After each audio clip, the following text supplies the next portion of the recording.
Do you want to burn every enemy you come across and even control entire crowds of enemies with your fiery fury? Well, in today's video, I'm going to show you off the ultimate sizzle build inside of Grounded 2. And before we continue, 99% of you guys aren't subscribed, so if you haven't, please make sure to subscribe, and let's get right into the build.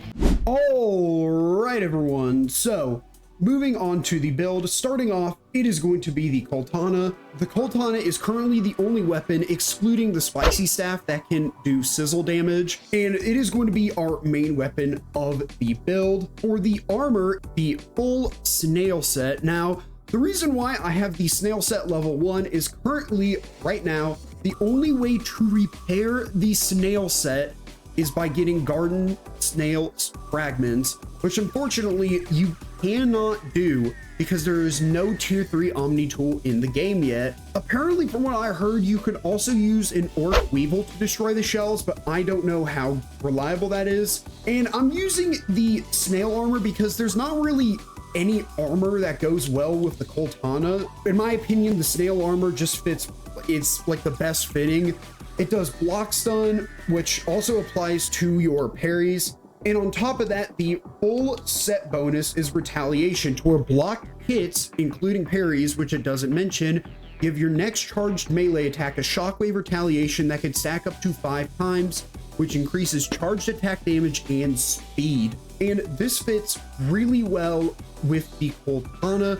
Overall, it fits all right with the Katana. It's, in my opinion, currently the best armor to go with the Katana, but for the trinket, it is going to be the Blistering Boiler, which you get this trinket by, I think it's like a 4% chance from a Bombardier Beetle. And what it does is, on your third hit of your 3-hit combo, it does a Sizzle Blast Wave. It is in fact an AoE effect, for those of you wondering, and it's going to pair really well with the Katana because obviously we can build up Sizzle really quick and burn enemies. Moving on to the mutation, starting off, we have Blade Master for enemies to deal less damage to us when using the Katana, Ambush just so we can deal even more damage to enemies unaware of us, Parry Master to gain stamina back upon parry, and Cardio Fan to regenerate stamina quicker. Oh yeah, one more thing I almost forgot to mention was that this build was recommended by Phobos S9B. So a big shout out to him for recommending me this Katana build, or to make this Katana build, and let's get on with the video. All right, everyone, and for the first creature I'm going to fight in this video, it is going to be a Northern Scorpion, because they are actually resistant to slashing. And overall, because of the fact that they were resistant to freeze from the last video, I do want to see how Sizzle works against them, which, as you can see here, pretty well. We absolutely just melted that Northern Scorpion. Unfortunately, we do have the Venom applied here, which I am actually going to drink a Sticky Liquid Rage. And as you can see, the retaliation effect just obliterated that little Scorpion, or the Scorpionling. And yeah, as you can see, I just wiped out this entire colony of scorpions just by using this build. The AoE effect from the Blistering Boil trinket absolutely decimated all of these scorpions here. They pretty much couldn't stand a chance, which unfortunately I did have to drink a Liquid Rage in order to heal. Like I said, that like the AoE effect from the Blistering Boil trinket allowed me to weaken them. It allowed me to weaken all the other scorpions there without even having to directly fight them. So anyways, let's fight a wolf spider now. All right, so I want to go fight a wolf spider, and currently right now it is in another war with the Scorpionling. So I'm gonna go help Doodle Dug over here try to deal with this stink bug, because the stink bug is currently glitched, and for some odd reason Doodle Dug decided to attack the stink bug that was minding its own business inside of the rock.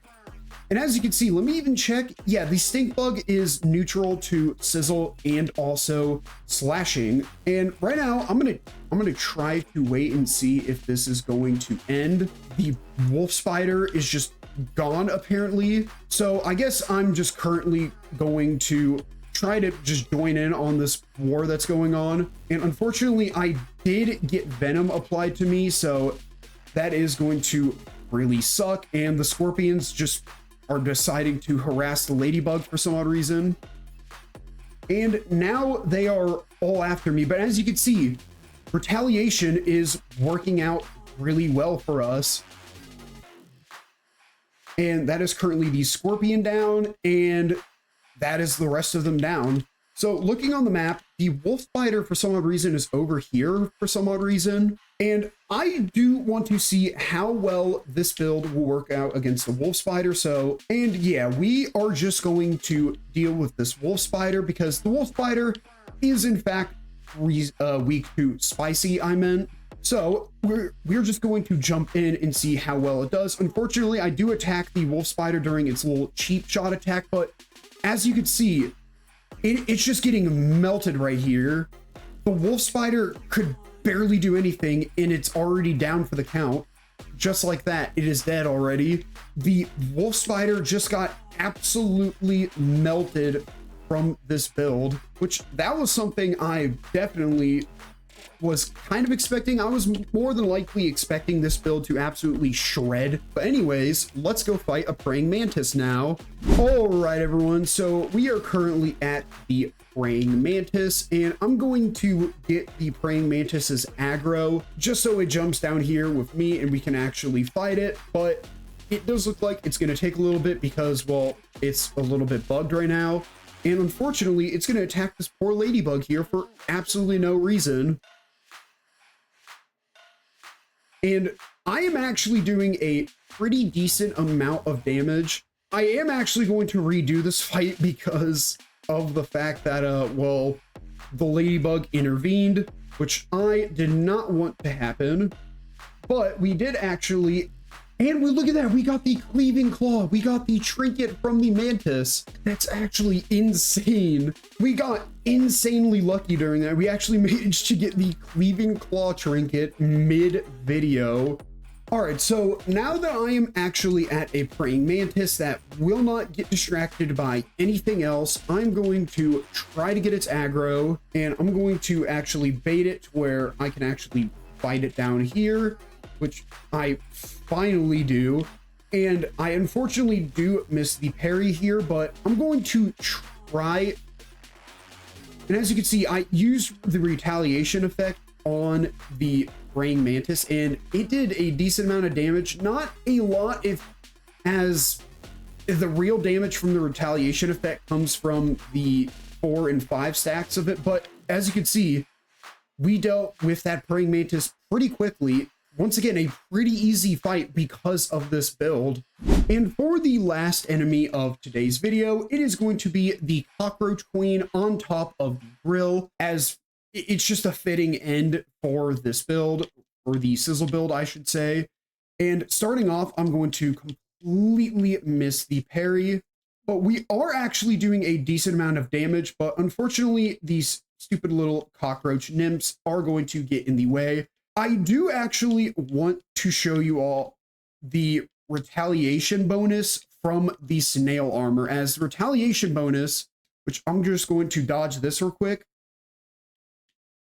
You see how much damage that did, and it honestly would have done probably even more if the cockroach nymphs were obviously, well, next to the cockroach queen when I did it, which I'm going to try to get them away from her as much as possible. And as you can see, she is actually already stunned, and I'm just doing a bunch of damage to her right now. Unfortunately, I do think the cockroaches are resistant to the sizzle effect, which does in fact suck, but it is what it is. Because I mean, as you can see, we are already doing quite a lot of damage to her. I mean, she's already about in her second phase, and I unfortunately do miss the dodge on the little puke attack, but with only 2 bars of retaliation, I almost steal 2 full bars of her health. And just like that, she's just going to do nothing and just sit there. And overall, that was I wouldn't say an insanely easy fight, because of the fact that the cockroach queen is resistant to sizzle, unlike the last video to where we could actually freeze her and deal even more damage to her. And overall, I have to say this is actually a pretty solid build. For the armor, hopefully in the future we can get better armor, because as of now, the snail armor, in my opinion, is currently the only best armor in the game for this build. But anyways, that is going to be all for today's video. If you all enjoyed, I do not care that the mysterious stranger is talking to me right now. Please make sure to subscribe, as it will help me out a ton.